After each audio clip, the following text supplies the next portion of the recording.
ان کا سب سے بڑا اس وقت مقصد یہ ہے کہ وہ برطانیہ میں سیاسی پناہ حاصل کریں۔ ان کے بیٹے نے کچھ جو ہیں درخواستیں کی ہیں، اور اس کے علاوہ کچھ ان کی گزارشات ہیں وہ فوج کے سامنے انہوں نے رکھی ہیں۔ انہوں نے کہا کہ جو ہم نے ترقیاں حاصل کی تھیں وہ رک جائیں گی، فوج کسی بھی صورت کسی بھی غیر منتخب حکومت کو اقتدار پر نہ آنے دے، تو فوج کیا کرے؟ یعنی شیخ حسینہ واجد نے جو ظلم و ستم ڈھائے، جو لوگوں پر یہاں تک کہ کچلنے کا حکم دیا، تو اس کے بعد پھر یہ تو ہونا تھا کہ ان کو اپنے اقتدار سے ہاتھ دھونا پڑے۔ تو شیخ حسینہ واجد یہ چاہتی ہیں کہ وہ ان کو برطانیہ میں سیاسی پناہ دی جائے، جس انداز سے ملک کے مختلف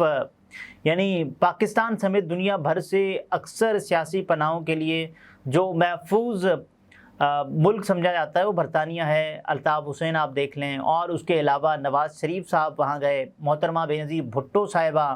اور اس کے علاوہ ملک کے چوٹی کے سیاستدان وہیں پر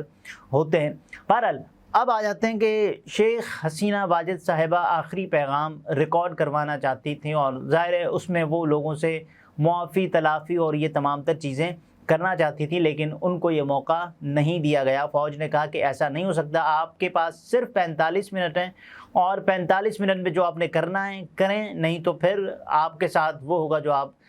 تصور بھی نہیں کر سکتی۔ مثال کے طور پر ان کے ساتھ کیا ہونا تھا، ان کے ساتھ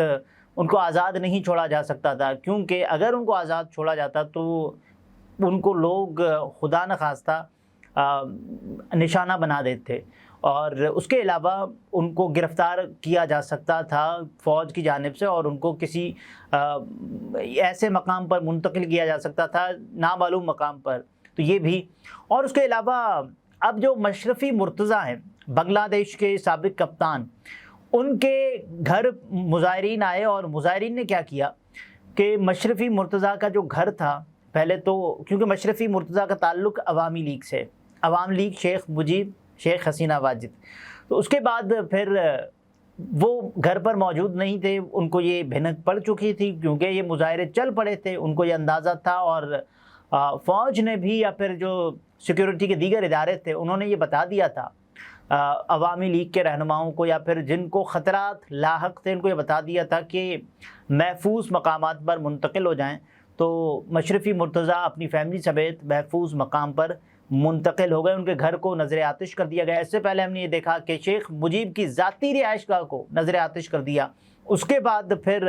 شاکب الحسن جو اس وقت کپتان ہیں بنگلہ دیش کرکٹ ٹیم کے کپتان، اور اس کے علاوہ وہ رکن قومی اسمبلی بھی ہیں،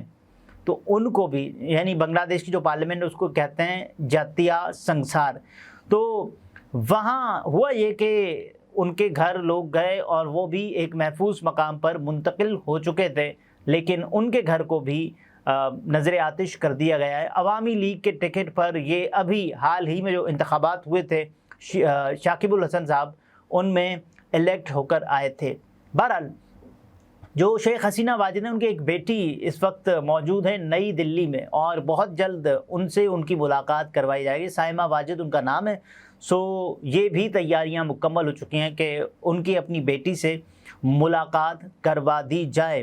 بیٹے کا پیغام آپ نے دیکھا کہ جس انداز سے وہ ڈھٹائی والا، یعنی ایسا کہ آپ کہیں گے بھئی یہ کیا بول رہا ہے۔ انہوں نے پہلے تو یہ کہا کہ جو سجیب واجد ہیں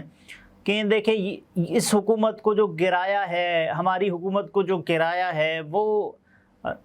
چائنا نے اور پاکستان نے مل کر گرایا ہے، تو وہی چائنا اور پاکستان کا بنگلہ دیش میں چلیں آپ پاکستان پر الزام لگا رہے ہیں، اور پاکستان سے ایک لنک بنتا ہے 71 والا، لیکن پاکستان کو اس حکومت کو گرانے کے بعد کیا ملے گا؟ یعنی یہ ملے گا کہ بھئی دیکھیں پاکستان کا پرچم اس وقت بھی ہم نے کچھ ویژولز ایسے دیکھے، اگر ٹھیک ہے وہ ویژولز کہ جن میں مظاہرین کے ہاتھوں میں پاکستان کا پرچم بھی تھا بعض مقامات پر۔ دیکھیں پاکستان کا اس سے کوئی لینا دینا نہیں ہے کہ بنگلہ دیش، کیونکہ بنگلہ دیش میٹر ہی نہیں کرتا نا آپ کے لیے، میٹر وہ ممالک کرتے ہیں کہ جن کے پاس ایک تو آپ جو دشمنی رکھتے ہیں یا دوستی رکھتے ہیں وہ اپنے سے ہم پلہ ممالک کے ساتھ رکھتے ہیں، دوستی بھی نمبر 1 سے، یا پھر کم از کم اپنے معیار کا کوئی ملک ہو نا تو اس سے پھر دشمنی اور دوستی رکھی جاتی ہے۔ بنگلہ دیش سے ہمیں یعنی کیا ملنا تھا، کوئی 2 ٹکے ملنے تھے، وہ خلیل صاحب کہتے ہیں اکثر، تو حالانکہ ابھی بھی ان کی حالت بھی ویسی ہی ہے جو خود وہ مان بھی رہے ہیں۔ بہرحال تو آخری بات جو میں آپ سے شیئر کرنا چاہوں گا اس ولاگ میں، اور آپ بے صبری سے اس کا انتظار کیے ہوئے ہیں، کہ بھارتی نجومی کی جو ایک پیش گوئی تھی وہ حرف بحرف لفظ بلفظ سچی اور درست ثابت ہوئی ہے، جو انہوں نے شیخ حسینہ واجد صاحبہ کے بارے میں کی تھی۔ اور یہ 2 سال پرانی پیش گوئی ہے، یہ نہیں ہے کہ جو حالیہ مظاہرے پھوٹ پڑے ہوں اور اس کے بعد انہوں نے کوئی اندازہ لگایا ہو کہ شیخ حسینہ واجد کی حکومت جانے والی ہے۔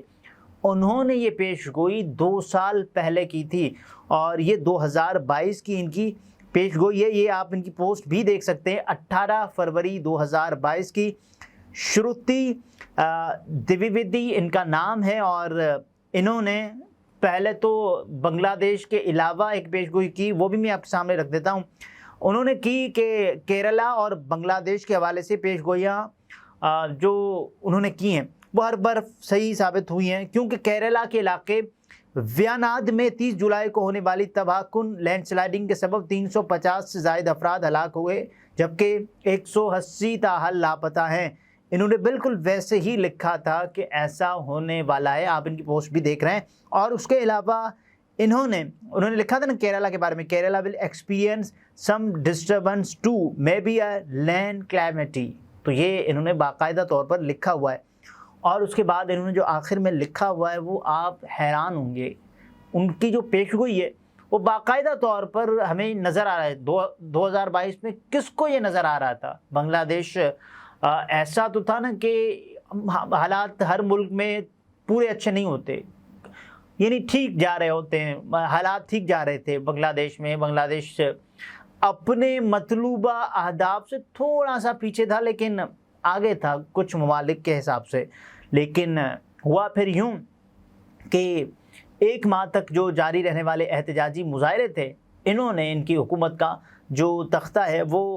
الٹا کر دیا۔ لیکن شروتی نے اس بارے میں پہلے ہی خبردار کر دیا تھا۔ انہوں نے کہا کہ آئی فیئر، اب یہ سنیے گا ان کے الفاظ، اور آپ دیکھ بھی رہے ہیں ان کی پوسٹ، آئی فیئر بنگلہ دیش گوئنگ تھرو اے ریولوشن، مجھے یہ ڈر ہے کہ بنگلہ دیش ایک انقلاب کی طرف جائے گا، and decline of Sheikh Hasina, یعنی شیخ حسینہ کا زوال آئے گا، شیخ حسینہ چلی جائیں گی منصب اقتدار سے آفٹر جولائی 2024۔ ابھی جب میں آپ سے بات کر رہا ہوں 6 اگست 2024 سے،